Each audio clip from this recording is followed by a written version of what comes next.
So we're gonna next head into the next section, which is called Pitch Karo, and I would like to invite the MC of Pitch Karo. Please put your hands together, Ruma.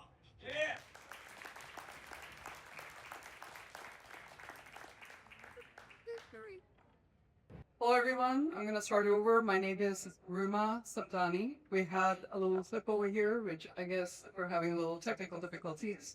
The name is Samdani, Samdani. I couldn't resist. All right, so I'm a status advisor and investor. I'm a change maker. I design experiences. I would love for you guys to have fun. But before we kick it off, I do want your attention for a couple of minutes. And this is a little uncomfortable for me, so I hope that you will humor me and pay attention. So we are here in this room, not by accident, but by choice. Story of self. If I'm not for myself, who will be for me? My family's journey through multiple immigration shaped who I am. Each move required us to think creatively, build new networks from scratch, and ask, how can we improve the systems around us? I witnessed the power of collective action through my family's resourceful social network. Success was never measured individually. Business became a vehicle for mobility, a way to multiply resources and extend opportunities to those who came after us. My story is not unique. I have channeled this legacy into building networks at Open Chicago, Harvard, and beyond, creating systems designed to outlast us. Building for legacy isn't just a professional strategy. It is deeply personal. Story of us. If I'm only for myself, what am I? This shared space is our greatest strength. We face tremendous challenges: unemployment, AI disruption, political turbulence. These forces can fragment us, they can isolate us, and push us into silos. But challenge is our cue to build structures that last, to forge unshakable networks, and create work that truly represents us.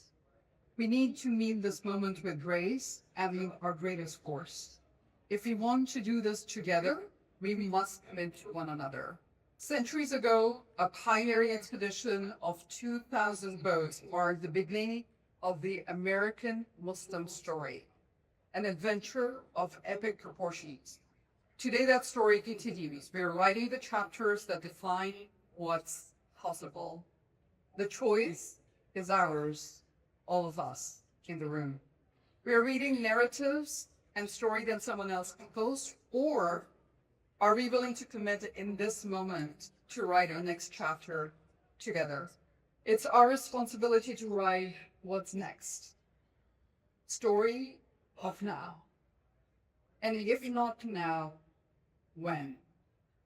Before we chase the next opportunity, let's pause and ask, are we building for the next 5 years or for 100-year impact, the kind that transforms, endures, and outlasts us? What is the deepest commitment that you can make today to empower the next generation? Let's make our quantum leaps together, perhaps design for 3 to 5 year time burst short sprints, but setting the foundation for the long term, for 100-year quantum leaps.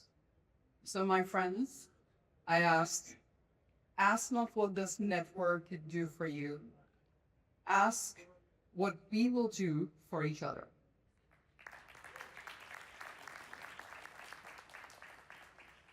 Okay, thank you for listening. And with those thoughts, let's resume our pitch session. Let's fill in the next 3 to 5 year sprints. And let's see what the finalists are building. And with that, very briefly, the agenda is we do the kickoff. Let's just keep rolling. The board members for SBConnect That'll be one of the pitch sessions every year. They're going to come up and introduce some opportunities. And they're going to roll up with the judges who are going to come up and join us on the stage. The pitches are going to be quick sessions. We have 5 finalists that we've been pushing, so we've advertised that. The pitches are going to be 4 minutes pitch and 3 minutes Q&A. After that, we are going to have the judges deliberate. I think we have the sponsor in the room. I'm not sure, but Travisal AI is one of our sponsors, or sponsor for the pitch session. And we announced the finalists, the winners. We're going to take a group photo. And the judges, our tradition is that they do give some advice to every single participating finalist. So we're just going to dive right into it. I'm going to invite Janae and Zaki Fasildi to come up for the SBConnect board. And as a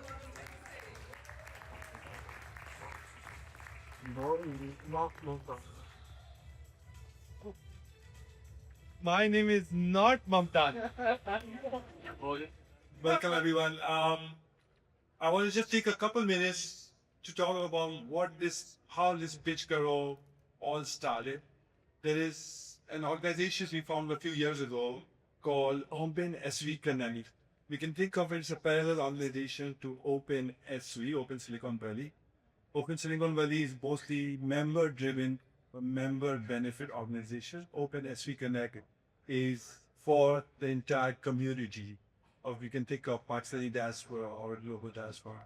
The main purpose is to help entrepreneurs to continue their journey through mentorship program and through investments. We do get asked 3 questions a lot. One being, how can I contribute to this organization? There is QR code if you guys want to support this, or you can go to opensbconnect.org and learn a little more about it. You can contribute to it. It's a totally non-profit 501c3 organization. Second, which is the most important question we get asked, I have a great idea. How can I get help? This is where you can hear some of the pitches also. But if you have an amazing idea, come to the website, come present what the idea is. We do select entrepreneurs, and we have entrepreneurs through there. And the third big question we do get, if I'm an investor, how I can invest in this, in your network. For that, I'll have my friend Zaki tell you a little bit about that. Good afternoon, everyone. A little bit of audience participation session here. By show of hands, how many of you have written an angel investment check ever? Okay, I see a few hands here. How many of you would like to learn how to write angel investment checks? Okay, a lot more hands have gone up. So the reason I ask these questions is for the last, I'd say, 20, 24 months, a group of us have been basically pooling capital together to invest in highly touched ventures. And these are some of the names that we've been able to invest in. So I guess my last question, with show of hands, if you had an opportunity to invest a small amount of money in a company like OpenAI, would you have done that? Show of hands. Yes, right? So as you can see, we are blessed in our community to have so much support for founders, entrepreneurs who are taking the big risks, taking the big hits, have the vision to create something big. And what we thought would be a really interesting concept to share with all of you today is how can we collectively support these entrepreneurs in their journey? And part of that is their funding journey. So one of the ideas that we wanted to present to all of you is similar to how we've been crowdsourcing and pooling capital in syndicates to invest in those types of companies. If the next decade is the decade of the Pakistani founder, as Atif had showed us, well, why don't we do the same for entrepreneurs and founders in our community? So what I would encourage all of you, I see a lot of hands went up when I asked those questions, is if you are interested in this, we're still in the early stages of defining how this would work, but what we would like to do is just gauge interest today, is snap that QR code and please fill out the form to basically participate in our program where we would present to you high potential opportunities in a very curated way. Today, our community actually not only sources deals, but we also collectively due diligence deals together because we have so much expertise and knowledge in our networks. So that way, we not only provide the mentorship advice, but we also provide capital. And a lot of times, we co-invest capital with institutional investors. Typically helping the lead investor, and in this case, helping the founder fill out their round. So that's basically what I had to share today. I hope that this is of interest. You fill that out, and we'll hopefully share some more information on this too. All right. Just a quick one. I want to thank two people in this Open SBConnect that helped a great deal. I forgot to mention that. And when we started, Fahad Aziz was the president, and he did an amazing job of taking this organization to the next level. And now Farhan Yunus has been doing a marvelous job. He's putting up volunteering in the peak times. Then thank you very much. And of course, there are many other people involved. Which kind of stars now?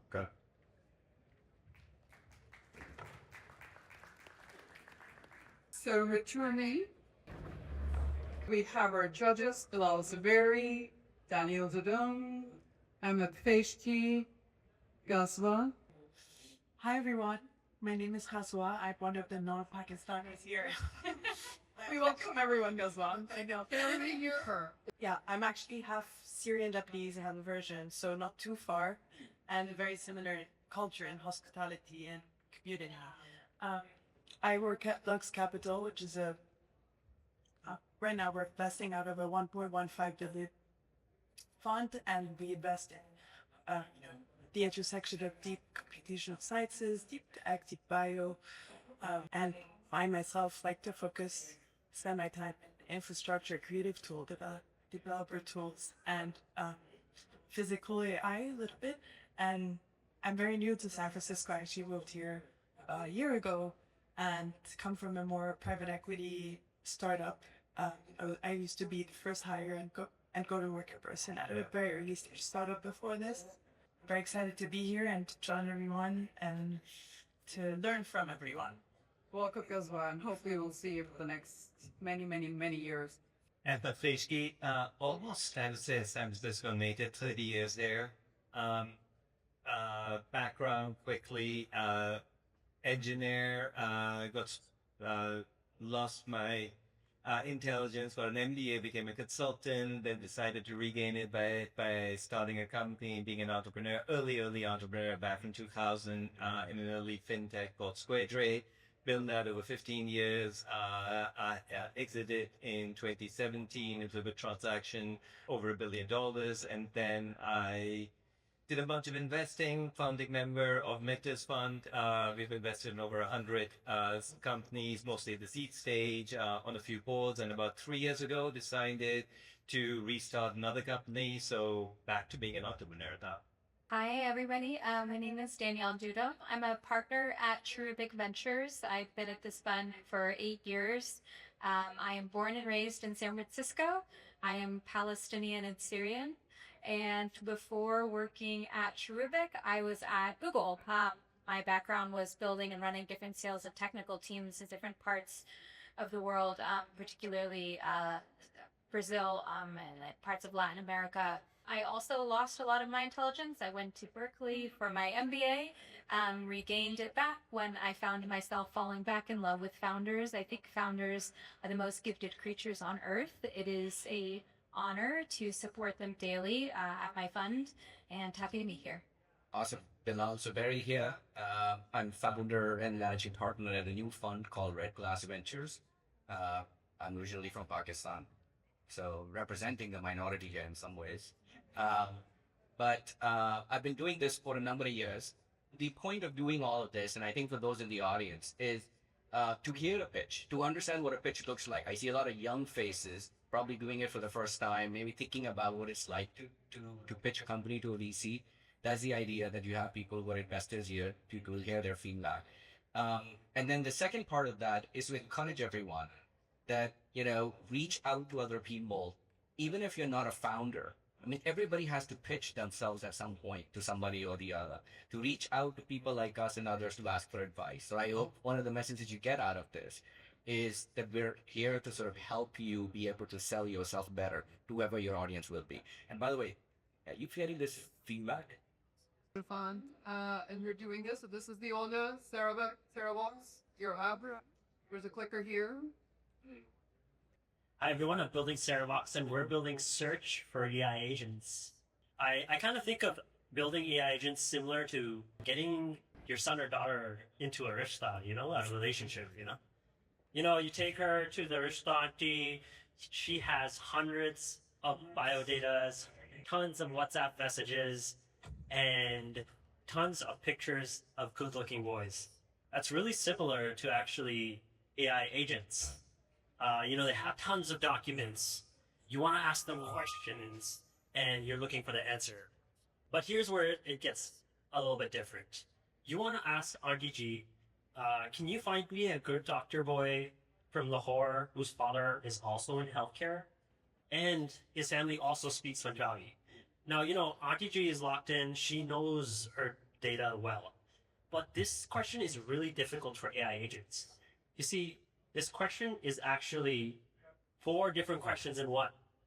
She's looking for a good doctor boy from Lahore, father in healthcare. Hey, family speaks Punjabi. Man, that's a lot of requirements. Today, and she has to search that across multiple documents. Today, they use vector DBs to do this. But vector DBs are not built for doing data analysis. So we're solving this. We're building agentic retrieval at Sarahbox. We actually do not use vectors at all in our search. We do it by doing text-based search and heuristics. And this has been proven to be a lot more successful for us because we can do multi-agent, multi-step questions, and we can do aggregations like mathematical function and stuff like that, which vectors are not known for. And ultimately, in doing AI reasoning in this way, we can save 80% of your inference costs. So this is built for data analysis, and we can get 99% accuracy with the customers we're serving today. And why can we do this? Well, agentic retrieval is truly a search problem. My co-founder and I are brothers. Moaz and I have been doing data engineering our whole careers. And we actually built the search infrastructure for IBM to search their logs. We also built the data observability layer for IBM. And all of this is proven at scale through their petabytes of data that runs through their system every single day. So why does this all matter? Well, this is a massive opportunity. There's over 150,000 agent builders and back office SMEs. We charge $72,000 over the course of the years. That's a $10.8 billion opportunity. And our customers, our competitors actually do not have a self-serve model. So this leaves a huge opportunity on the table. Most people who are building agentic AI are actually really small companies. They're not huge enterprises. So we launched 2 months ago. We have 5 great customers across fintech, legal tech, health tech. We're growing 150% month over month. I mean, obviously we've been here for 2 months, but it's fast. We got 360,000 in ARR. And so we are here today because we're raising $750K in our pre-seed. We already have 400,000 of that committed today from our great partners at Skynet, Optimus, and Ambush. And so we're looking for you guys to help us raise the next 300K. And this will directly help us book more demos. If you want to talk about our growth strategy, we could turn $50,000 of investment into 150K in recurring revenue over the course of the year. They'll help us reach 1 million in ARR by the end of Q1, and we'll onboard the next 15 customers. Thanks so much for your time, and help us find that boy in Lahore. Thank you. That was the fastest pivot from Arishta Aunty to vector databases I've ever seen. There are 2 questions that I think you did not address well. One, I don't think you fully addressed why multimodal, multi-agent search that ChatGPT might be doing when you ask it to do a search, or Perplexity might be doing, is not addressing this. Clearly you've thought about this, but you didn't address it, so maybe you talk about it for 30 seconds. And the second thing is, what's the ICP or ideal customer profile that's paying you $70,000? Like what kind of a customer base? Like I don't know the companies that were listed there, but it's like very specific people who are looking for very specific things, like a dentist. I mean, rich dentists are paying you $70,000. Fair question. I think the whole premise of doing that example was a multi-step questioning. And so the companies we work with are usually in legal tech or fintech. And they have the multi-step questions are like, I want you to filter this amount of, based off of the contracts we have, how many of these contracts are bringing in $100,000 of revenue or more. And then those contracts, we're looking for people that are doing stuff in healthcare. So it's like multiple step queries. And the reason why vector search is not really great for that is because it's not built to search in that manner, in that multi-step manner. That would be multiple calls to the LLM, individual calls. We're doing this in one simple call because we're not using vector DBs. We're writing the way you do reasoning in the back. The customers that are currently paying us are, like I said, back office, small agentic builders from legal tech, fintech, and healthcare, because these guys require aggregation steps, so like multiple steps, and doing some sort of mathematical functions within their queries. Those are the customers we're serving, predominantly legal tech and fintech. Yeah, very interesting, and it's really what you like. So just had a question. When you look in companies like EXA or parallel web systems that also are trying to crack this search problem, I feel like you maybe found an edge. What they have is they're maybe less focused, and their problem is probably like go to market. And I think you probably, it seems like you picked 3 types of legal tech and back office. Is there one that's sticking more than the others, and maybe double down on that one? Yeah, so I mean, the reason why we're a little bit more agnostic is most DBs don't go like verticalize in one sector predominantly. We see a lot of benefit in legal tech though, and that's the one that we're initially focusing on because they have a huge corpus of data. That's where we succeed, and they do thousands of queries per day. That's where we actually get the biggest benefit for us, is we cut inference costs for them by 80%. And so for people who are doing a lot of queries regularly, this is better. So legal tech is where we're initially focused on. That's where our biggest customer is. So one quick piece of feedback would be, and I wrote it here, which is I think you should focus a lot on what the ROI is. Because I was confused with ROI is a better search result, or is it a cheaper search? Because you're doing not multiple calls to the large models, but so if it'd be useful to know that it's little cost. And the biggest benefit is 80% of your costs. Thanks for Ali. Appreciate it. Thank you very much. Can we get the next one? That's us. All right. All right. Hello, everybody. Hello, judges. I know you have a small screen, so hopefully it's good. My name is Al Harani, and I am CEO and co-founder, I did not twitch that, of Raya Health, an AI-native maternal healthcare platform covered by insurance. I have an undergrad and master's degrees in computer science and computer engineering, and I've worked at companies like AMD, HP, and Lenovo working on large-scale systems. My co-founder, Dr. Basneep Khan, is a Harvard-educated physician for over 30 years, running and building health systems, clinics, and health insurance plans from the ground up. So I'm going to take you back to early 2024. My wife just found out she's pregnant, and we're really excited, but we have a lot of questions. But our doctors do not have time for us. So we hire a doula. A doula is a non-medical provider who provides education, advocacy, physical and emotional care. And so this doula actually saves my wife from a C-section. My baby was turned. And the best thing was that she was fully covered by insurance. No copay, no deductible. But she was almost impossible to find because most doulas cannot navigate insurance. And so that's where we come in, and we're not alone in this problem. Over 2.4 million moms can't access covered benefits in the US. Over 450,000 non-medical providers can't navigate insurance administrations, which means they can't take patients. And over 612 health plans can't track legally mandated outcomes, which means they don't know how to serve their patients and they don't know how to work with providers. And so that's where we come in. We've built a relational intelligence platform. Raya Health is a connected AI infrastructure for maternal care, connecting patients, non-medical providers, clinicians, and health plans all into one ecosystem. And so the way we do it and the way we win is that we built a proprietary AI model that addresses 47% of risk before intervention is needed. And we are building and have built end-to-end AI automations that connect patients to providers, create personalized care plans, take care of credentialing, contracting, billing, and claims. And so these are two pictures of our platform so far. Is that the first is, you can accept or deny care that's given to you or is provided to you locally to you. And the second is picking care packages, right? We have personalized care plans. Do you like them? How do you want to edit them? And so we only launched 6 months ago. And in those 6 months, we've already been contracted with over 17 health plans. Some of our biggest healthcare partners are Kaiser, Anthem Blue Cross Blue Shield, Molina, and HealthNet.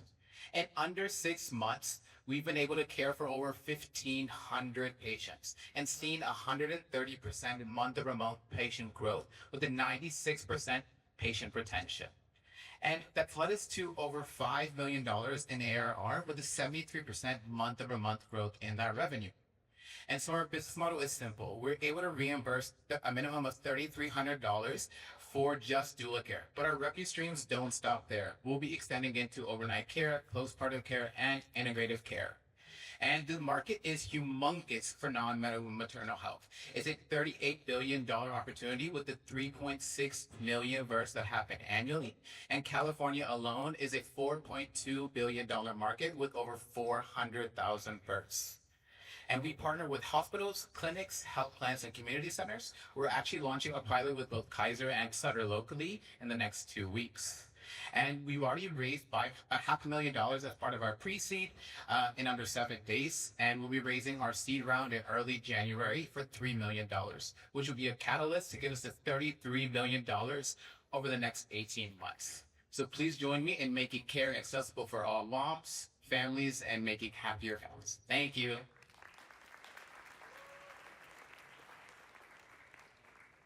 Seems like a win-win for everyone. So what is the hospital refers the parents to sign up, but they don't pay out of pocket, you will bill the insurer? Exactly. So because most hospitals they don't have providers of these kind of services in-house. So to lessen their workload with what these providers do, they will refer patients and it improves outcomes for them. So less C-sections, less postpartum depression and anxiety, which then makes them a better rated hospital, saves them money, and then more patients come to them because they have a connection with us. As a mom of 3, thank you for this. I love what you're doing. I just want to hear from you, where do you build next? So assume you are successful, what adjacent markets do you dream of building past like 1.0 Riot? So right now we're in doula care and overnight care. And so my dream when we started this was the mission was so that parents like me and my wife didn't have to go and interview 10 different doulas and be like, oh, you're not available, with insurance, is to, it's saying there's a village behind every, mom or successful parent. I want that village to be immediately accessible within seconds. And we've been able to accomplish that with doulas. So extending into acupuncturists, nutritionists, dietitians, ICBLCs, mental health, right? Having that full holistic care because you're already seeing your physicians, but they don't have time. And so this is where we come in. Why haven't there been similar model companies in different other medical categories?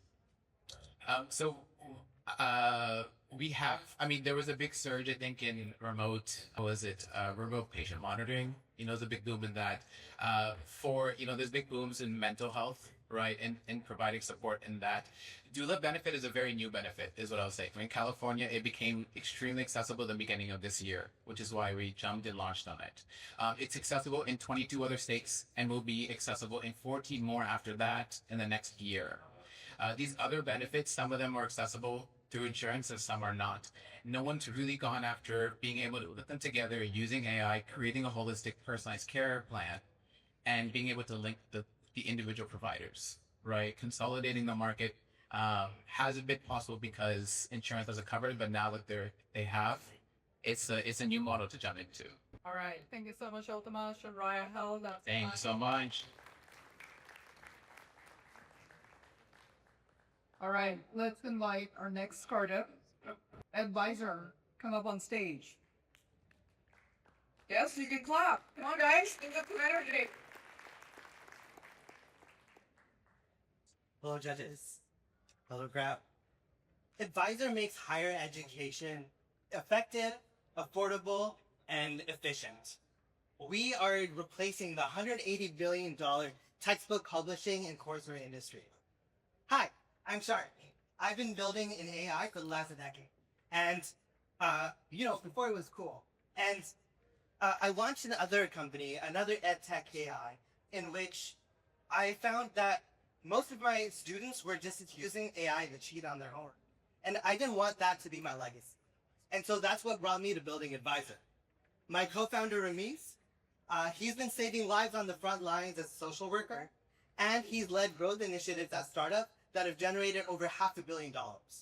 And together, we spent over 1,000 hours talking to university instructors. The writing's on the wall. ChatGPT has broken my classroom. Students are just not learning anything anymore. And this is coming at a time when costs are excessively high. So to simplify, learning is going down and costs are going up. So Advisor creates course packs that replace the outdated, overpriced textbooks that students just don't read anymore. With just the syllabus, we're able to create an entire textbook with videos and audio and a personal assistant, assignments that grade essays from multiple choice quizzes and essays that give students immediate structured feedback. We have AI-resistant features that solve the cheating pandemic that is taking over universities around the country. And everything is completely customized to the instructor's learning objectives. So, to summarize, Advisor replaces the textbook that reduces costs for students. We help with grading, which saves instructors time, and we're highly engaging and personalized, which massively improves student outcomes. We charge $25 for access to our course packs, and with 160 million course seats in the United States, we have a huge market.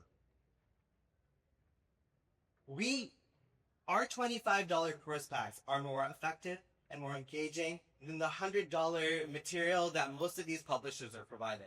So we're beating the incumbents on both price and performance. We've tripled our revenue each and every single semester since launch.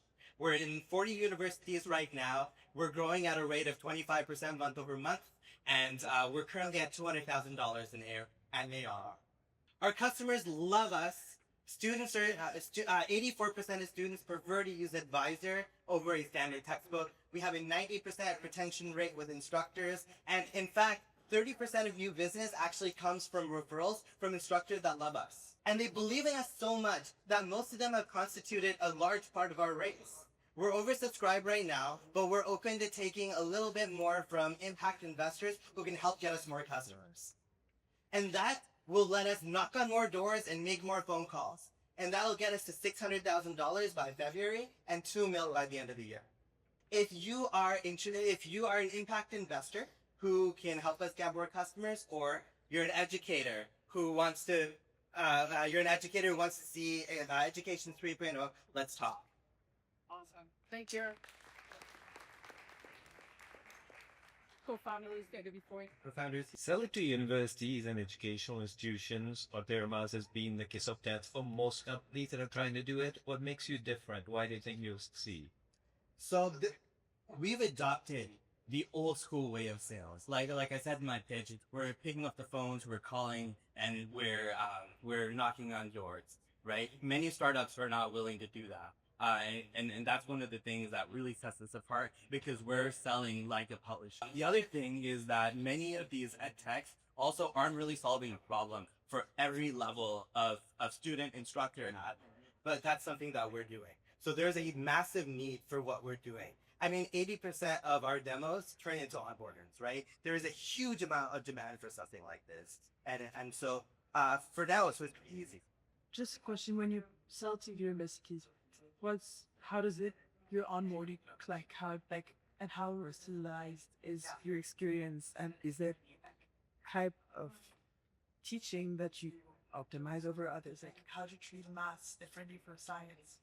Absolutely. So we have a structured rollout.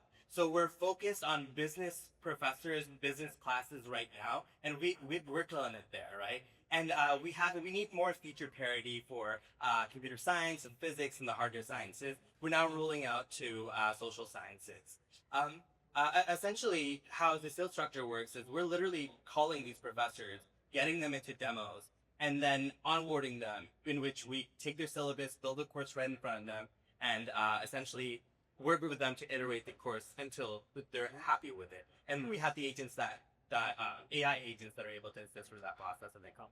And just to add to that a little bit, what makes our product extremely sticky is that instead of using a textbook which is written by someone else, they get to customize the book to their own liking, and so they become the author, in which we have basically ghostwritten for them. So it makes a product that they just cannot leave because they fully customize it. What's the technology that's ghostwriting these custom textbooks? So we use a combination of multiple large language models, and then we have other systems in place that ensure that the material that we create is high quality, highly fact-checked, and relevant and aligned to the instructor's learning targets. And what grade level are you? Is this college? Oh, we're focused on universities and colleges right now. Okay. And then are you borrowing information and organizing existing information, or is it all? It's all fresh.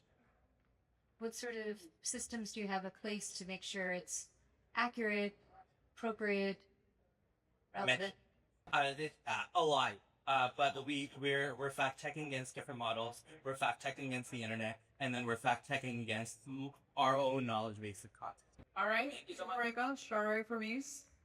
Marika, give round of applause.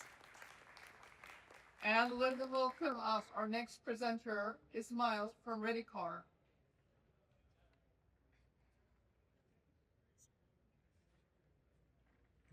Hi, thank you so much for having me, judges, and thank you, Open Silicon Valley. My name is Ismail Khalil. I'm the founder and CEO of ReadyCar. I was formerly at Plug and Play, about to become a partner there, and then I quit my job this year, handed in my laptop, and I said, I really got to build this company before I die. And here's the reason why. To some of you, this picture might not look like it means anything, but to me it means a lot. This is 2016 in Nice, France. I was on ground zero, and I was building my second company, an Airbnb for clothing app, for a program that UC Berkeley was running. And I was walking along the promenade, and my best friend and co-founder passed away in my arms. And I had to make a decision on his life. 45 minutes is how much time it took for the ambulance to arrive. So I know firsthand how important this problem is. He didn't unfortunately make it. I tried whatever I could. I even spoke a little bit of French along the way. Didn't matter. And so what I wanted to share with you guys and with the judges is just some simple feedback. Turn every tragedy in your life into an opportunity, no matter what the setback that you have. And that you only live once, and time is truly finite. So make most use of it. So why do we exist? We help pharmacists and health systems improve patient outcomes. We want to help improve patient outcomes for 1 billion people by 2030 and beyond. This is my team. We're exited and repeat founders. I mentioned my background at Plug and Play. Matt and I were at Instamac together. We grew Instamac to 5 million ARR. Haseeb recently sold his company Trickle to a YC-backed startup. He was early an airlift investigator. Abdul Karim was previously at Wanda Capital, Western grad, and Adil Osman was previously at Nust and currently, or most recently, was at Amex building their fintech layer. And we surrounded ourselves with a couple of strong advisors, people that have co-founded unicorns or built unicorns, people within industry or pharma and healthcare that are great advisors for our team. They sit on our pharmacy council. So if you look at the average pharmacy software or healthcare software, it's pretty archaic. And really, I don't know why there hasn't been anybody coming in to solve for it. And so we created a solution that's modernizing pharmacy systems and logistics with tech. So we're an end-to-end operating system for healthcare and pharmacy. We tried our best to decrease workload, improve capacity for pharmacies, increase output and efficiency, and then we streamlined existing pharmacy and healthcare workflow with data and AI. Here's what our platform looks like. It's very user-friendly. It's supposed to be very simple for pharmacists to be able to adopt. So we've kind of kept it very simple for them to order, manage their inventory, take care of their procurement, and also all of their delivery end-to-end. We charge a subscription-based model, a monthly fee, We also charge delivery fee, so we feel like that subscription can be yielded pretty quickly and quite drastically, and it is right now as we add more solutions on the software layer. Current practice today is that it takes about 30 minutes per patient for a pharmacy to manage any kind of logistical queries, so that adds up to about 5 to 7 hours a day, and we're trying to reduce that down to seconds as we speak. The pharmaceutical industry, in terms of the logistics sector, it's a $1.6 trillion market by 2030. So we're really excited about penetrating that. In Canada, 820 million prescriptions are written annually. If we were to account 1% of that market, we'd be looking at 65 million in ARR. So the pharmacy is a lot bigger than we actually thought. In the US, it's 7 times larger. 6.3 billion prescriptions are written annually. And if we were to account for 1% of that market, it would be 500 million ARR that we'd be getting in recurring revenue. We're focused on pharmacy and health services and also tech-enabled, so much more differentiated than some of the different players in the market. Our pipeline includes anchor customers in Canada and in the US. We only need about 2,300 stores to get to 50 million ARR, and we're on pace to hitting 1.5 billion by the end of the year. Here's a look at our pipeline. We've got several customers in the works, including a hospital in the US and another hospital in the UK launching in Q1 of next year. And here's a look at one of our customers, which is across 550 locations, so guaranteed 13 million ARR pipeline that we're going to go after. We've achieved 100% accuracy on over 50,000 prescription deliveries, raising $1 million. We have a little bit of it left. Have backers like Plug and Play, Mistral, BC, and several angel investors from around the world. Thank you so much for your time, and appreciate having me here. All right. Oh, sorry. Trying to do rapid fire, but I know the story took up a lot of time, so my apologies. 2 models, very different. Why?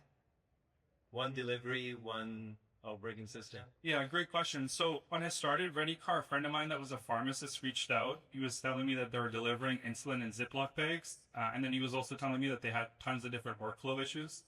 Problem with pharmacists, and especially independents, is that many of them are using pen and paper, so they're not really used to any kind of tech.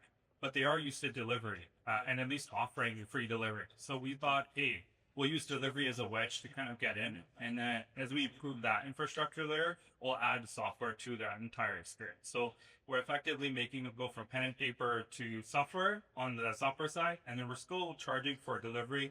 We'd like to move away from that, be an end-to-end operating systems completely, and leverage existing warrior companies to be able to just use our software. And we're already testing that right now across multiple geographies. Talk to me a little bit about the customer's willingness to adopt a new operating system. What are you ripping out from their workflow right now, and what is their readiness to adopt something new? I'm trying to understand the sort of friction for a customer on the boarding and the entire sort of sales cycle you have to go through. Yeah, great question. I literally built a Jobber sales cycle when I was 4th salesperson on the team. It's a unicorn now. Totally get it. I've worked with home service customers like small business owners. With pharmacists in particular, it's within it could be within 24 hours or 3 to 5 business days that they launch ReadyCar. And so some of our customers are booked guaranteed deals. So all we're doing is we're just implementing them. So with that Neighborly contract that you saw, we're literally just onboarding a store and then implementing them. So that could take within 24 hours to maximum 3 days. We do like a 15-minute demo with each customer, and that's all it really needs for them to onboard. And then we just connect them with global runners that are able to fulfill the orders. All right, that's fine. Thank you. I think we can show him a little bit more energy. Awesome. Thank you. How are you guys doing? All right, last but not the least, we have the Buster from Wayne. Buster. Woo! Good afternoon, everyone. My name is Buster. Thank you guys so much for having me. Wave is enabling clinics to run their administration completely automatically. I started this company with my co-founder because we both really struggled to access healthcare. And a couple of years ago, I needed to see a gynecologist. And I'm Canadian, by the way. At the time, there was a 10-month wait time. So I went to my family doctor, and they said, don't expect to hear about it for the next 6 to 8 months, because that's when you'll get an appointment time. I waited that long, and I followed up with my family doctor only to realize that they never actually sent my referral. And so I waited about 2 years before I could actually see the specialist. And in that time, my health had deteriorated. And so when we dug into the issue, what we realized was that, and we tried to understand why was something as simple as a referral missed. And what we realized was that clinics are completely drowning in administration, physicians, staff, everyone. And so currently the national healthcare spend is 40% of it is on admin, but even in a clinic, the ratio of physicians to staff is 1-to-1. And even with that support, they're still struggling. Physicians spend 20 hours per week just doing non-billable work, documentation, instead of spending their time seeing patients. And in an average clinic, they're spending about 30% of their revenue just on admin. And so what we decided to do was automate one administrative function at a time, completely from end to end. So we started with tasks, things like book a follow-up, check up with this patient on their imaging or their blood work, contact that hospital, contact this clinic. And we automated that from end to end, enabling staff to spend their time outside of the phone calls. And the other major administrative function we automated was document management. So things like when a fax or document comes in, we want to be able to identify the urgency of it, the priority, which doctor it's for, which patient it's for, create that chart completely automatically instead of having the admin spend hours doing that. And with both of these functions automated at a clinic, we found that it saved a lot of time. And as staff retired, actually at Week Square, we were able to sunset those positions, save $150,000 with just 2 administrative functions automated. So we're just getting started. We started with those 2 very high volume tasks and functions, but we're getting into insurance, we're getting into billing, we're automatically triaging calls and emails and other functions in the clinic as well to take care of administration completely in a medium to large size clinic. We've had a pretty tremendous year. We started the year with less than 200K in ARR, and we've grown to 1.1 million. And this is because we're really good at channel partnerships. So we've started, we had partners with 2 of the major EMR companies in Canada. But apart from that, we also have 6 channel partners that are startups that also bundle us, resell us, white label us. So we have that sales pipeline kind of running automatically for us now. And another thing is that we're incredibly sticky because we take on high volume tasks in clinics. We do them really accurately, and we have built the systems in a way that require no change management compared to our competitors, which is why it's so easy to onboard and use us. With just the integrations we have right now, we are able to access 35,000 physicians and grow to over $100 million in ARR in the next 5 years. And we can do this because of the team that we've built. So Dr. Shane Knepper is our Chief Medical Officer, and he is a practicing physician for the past 25 years. And we also have Wakas, who is the VP of Finance at one of the largest publicly traded companies in Canada. And again, we've had some pretty tremendous growth, but as we enter the States, we're expecting to hit about 13 million next year and aiming to grow to over 100 million by 2030. And just for Q1, we have 1.6 million coming up in revenue. We started with Well Health, which is our big rollout for this year. We've onboarded 1,000 of 9,000 physicians and are doing the rest over the next few years, along with expanding to pharmacies and the last major EHR in Canada. As we expand to the US, I love to chat with more clinic owners and healthcare professionals since this is the year that we're doing it. Thank you very much.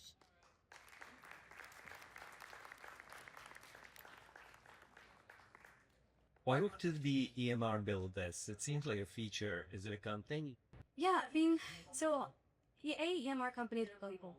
So a lot of these are like 20, 25 years old, and integrating AI to them is a little bit difficult to do. EMR companies also tend to buy rather than build, so buy or partner rather than build. Now, a lot of the newer EMR companies that are coming up do have features like this, but they don't go to the full extent that we're taking it because our goal is to, like, for example, from a physician CEO, it's be able to generate tasks, complete those tasks, have everything logged, and just could take care of the process end to end. That's not something that an EMR company, even the newer ones, are doing right now. It's a difficult thing. A question on the YKB part. Is there some like barriers to entry when have to integrate white label versus your ER approach, and has it been more promising? And if so, why? So we're being white labeled right now by one of the largest New York companies, and essentially it just lets them integrate our tools and sell it as a part of their package, and that has been just a really successful model for us. There is, I mean, if you know about the EMR space, there's rev share everywhere. Like it's just a model, and so this way we have access to distribution, and it's still cheaper for us, which is Tiger. We went with white label first piece. Can you just elaborate for me, like what extent of completion are you driving the task? So I understand physicians have more to do than they have hours a day. So a task manager conceptually sounds great, and I'm sure you make everybody happy in that situation, the patient, the physician. But what level of integration is required for those tasks to be fully complete? I just, not being a physician myself, wanted to kind of understand what that journey looked like. Very common task is, let's say you go in for a checkup with your doctor and you have to do some testing and then come up with your follow-up, etc. So what happens is, we'll go into your doctor's office and they'll say, follow up in 1 month, for example. They'll create that task. At that point, that task gets assigned to the staff member, and then the staff has to call you over and over again. You might be busy, you might go with your kids. Like it takes a lot of phone tag. So we take over that phone tag for that specific example. So real time, we'll text you, we'll check back with the EMR to see if you booked your appointment or not.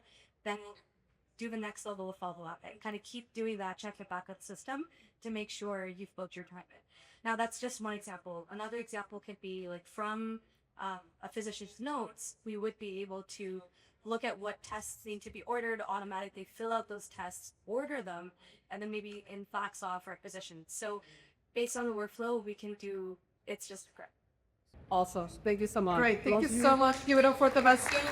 So one of the things that is just impossible to do is hold something like this together over months and months. There's a lot of back-end coordination just for this piece, for the pinch Karo session, for the application process, for the deliberations, for the heated debates we have in the background.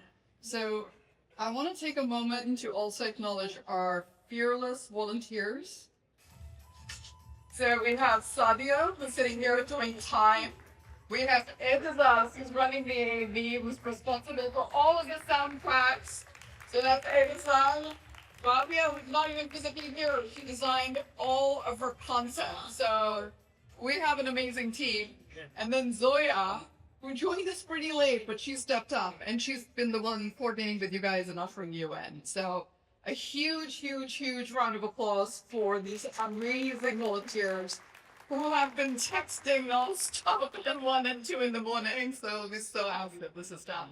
So while the judges are making the final decision, we have a minute for our sponsor. Hi everyone. First off, thank you for giving me the opportunity to be here. For those who don't know, no one knows me. My name is Hamza. I run a startup with the name of Traversal. I know it's a very difficult name to pronounce. It's derived from knowledge graph. From that, you can tell it that I'm a developer. The startup that we have is a very interesting one. Like everyone else, we build agents, but our agents work on structured data. What we found, the very basic problem is less than 15% companies that have supply chain as their ecosystem have a dedicated data science team. So we build agents that serve as data scientists for those organizations. We're working with some of the largest operations in the world. We work with Home Depot, we work with Jack in the Box, we work with TripAdvisor, and we've been building those data science agents for them. Apart from that, some of you might have heard of an LLM that we built recently. It's called Aleph. So Aleph is Pakistan, or Urdu is the first Urdu English LLM that we built. It's open source, and we're working with Pakistan government to make it available as an inference for anyone who wants to build an application using Urdu. That's the product that we built. Next month, we hope to launch a Review Point More, which will be a multimodal, the first multimodal Urdu LLM, which is open sourced. And the best thing is that you can run it from your phone without needing without requiring internet. So that's what we are and what we will build. Thank you very much. All right. Thank you so much, Hamzad. Hopefully you're going to come back next year, the year after that, and the year after that. That's what Farhan is telling me, right? Hey, Hamza? Okay, he's saying absolutely. All right, give it a first clap for yourself. Yeah. All right, so I think the judges are ready. Can I invite one of you guys up to... Can we have a drum roll? Can we have a drum roll? All right, we're going to do this 5, 4, 3, 2, 1. Yes, we will do it that way. Okay, and before we do that, all right, so we want one piece of advice that you would give every starter. Not all of you have to speak, just one piece of advice for any starter. For every starter. So let's just start with advisor. I'm just gonna pull them out, and if you guys have one piece of advice. One piece of advice. Okay. By the company that we... Okay, we'll figure this out. So, step one, before we start giving, 5, 4, 3, 2, 1, it takes a lot of courage to get out on stage and present. I'm sure you guys all know that. But more important, each one of these guys, teams, Chris, also women, each one of these teams is actually building a business. This was not pardon my French, a bullshit presentation. This was not a business plan competition in a business school, and let me just come up with something and present. These guys are putting their hearts and soul into this, and it's got to be tremendous respect in all of our hearts for what they're doing. Some of us have done this before, but it takes 80-90% of startups fail. So they know that, and yet they decided to build the company because what they're really trying to do is get on that mission that drives it, right? They're trying to find a problem and solve it. This is the amazing thing that entrepreneurs do that I think we really should appreciate. Most of the people in this audience right now probably have a job. You're just doing the work. Maybe you enjoy your work, maybe you don't enjoy your work, but you're doing it because it pays well and allows us to live in Silicon Valley or wherever you're from. But what these guys are doing is they're quitting their job for well-paying jobs because they're usually among the best in what they do, and they decided to take a risk and be okay with failure. And I think that's really important, and I think I would like, especially the young people in the audience who understand that. When I was outside, they asked what's one advice you would give to me, and that was what I said. Take risks early in your life. It'll be harder for you to do that when you have 3 kids ready to go to college, right? So when you're young and early, think about how to take a bet on yourself. All right, with that right now philosophy behind us, ultimately, if you do have 5, 4, 3, 2, 1, it is a capitalist world. We're all venture capitalists of one sort or the other. We were given these shark paddles we didn't know what to do with. But it was a good idea nevertheless. Thank you. Number 5 is advice. All right.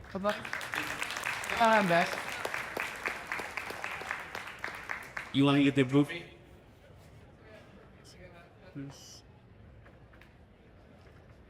These are pretty trophies. Hi, sir. There you go. You can raise it up like a World Cup.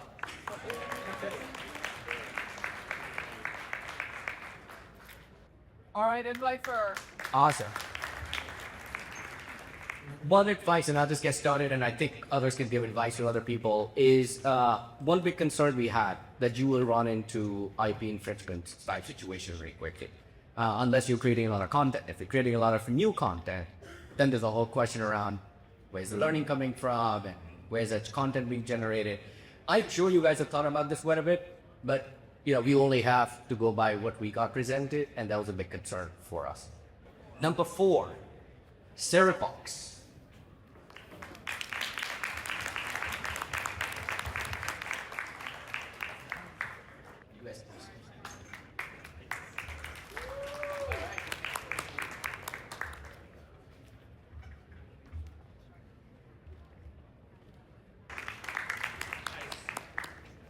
Well, I think the very positive thing I'd say to Sarah Box that I would advise you to keep doing is the very clear positioning you have. You have a clear thing you're selling against, you have a clear thing you're providing. Many companies are not as crisp and clear. So when it works, I will not stick to real clarity in your messaging. Since we're giving advice anyways, I two things written down I thought would be useful for you. One, if it's only till the very end when I asked the question, I understood that your value prop was cheaper search rather than better search. And that's a big difference, right? And then the second thing is, you use a very unique storytelling exercise. It may or may not have worked on this audience. Maybe you targeted it for this audience.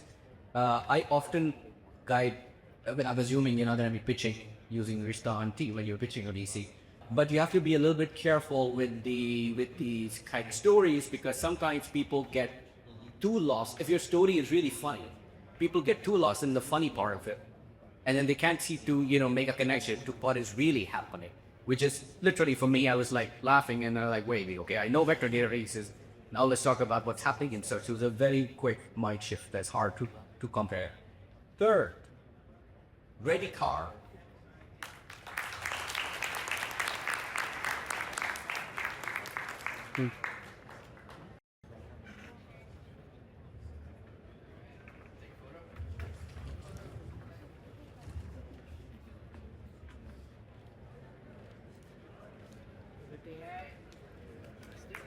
First of all, thank you for sharing a really intimate story with a group of strangers.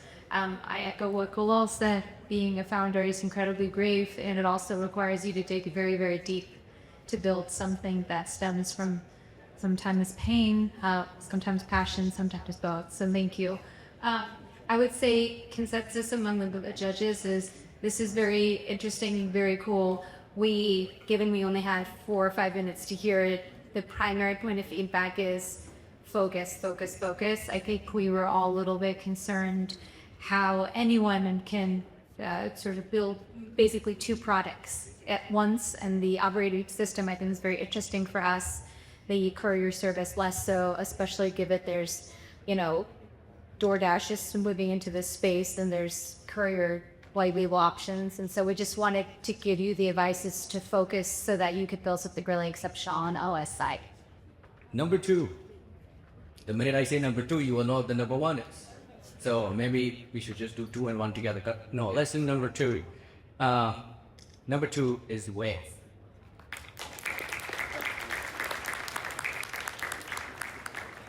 Is the number 1 jumping up and down somewhere?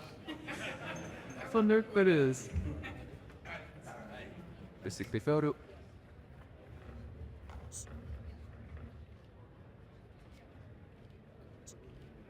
All right. Guys, so you guys want any advice? Any of the? I think for this one as well, maybe just focus is like focus is important, but also making sure that how can we better integrate. I think integration was an important thing. But yeah, love it. Awesome. I would also say, me and I was asking myself, is this like a co-pilot for EMRs, right? And if it is indeed that, there's other EMRs that you give tab along with and fill in their tasks or whatever the system they may be using, and you have an AI-based solution that's helps you fill that out, that'd be good. That's an easy tagline for people to get it. Oh, okay, co-pilot for EMRs, versus having to really kind of cut through and figure out what it is. All right, number 1, as you may have guessed, is, and it was actually consensus for all of us, was Raya Health.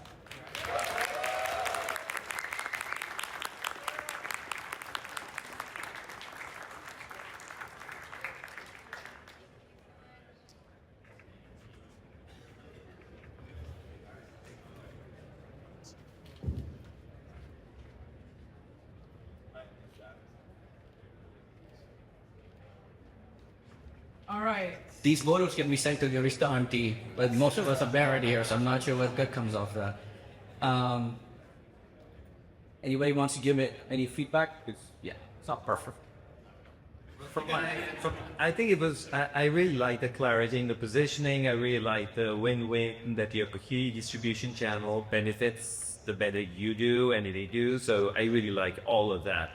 I think my one thing is I still am not fully sure, with that said, you're still number one. So there you go. I'm still not fully sure. I'd advise you to just think about the sustainability. Are you really a broker, or like, where is the tech play? Why can't you be ripped out by somebody else coming in, or what stops someone from replicating it? It's not. I think that's an area we need to just really sharpen your focus on. I would just say something to be cautious of. You don't want to be pigeonholed as too small. And so when you're pitching, even if it's a little bit in the clouds still, share where you go next. Holistic healthcare, talk about how big it can be. And just wouldn't want you to be in a situation where you're talking to folks and people walk away thinking like, how big is the doula market anyway? Is 4 million big enough? So dream with people, like what could this be if we talk about overall holistic wellness for women and parents? Like what else should we be having insurance cover? And answer that question, the pitch would feel welcomely. I would actually add that if you were actually asked, like you would ask that, is this limited to where you're insured, and you had a great answer that this is just starting to get going, you would have 12 or 14 states and more states as are covered.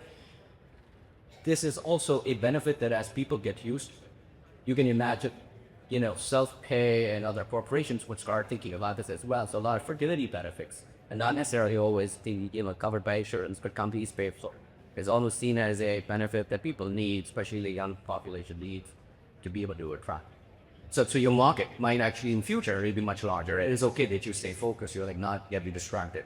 But when I asked the question, back to what Danielle was saying, that the TAM is much, much larger potential. Awesome, congratulations. Yep, that's what I just to both of your points. This is like doulas and mothers, and this is kind of a compounding network space. So I would also just double down your network effect. See. Thank you so much. All right.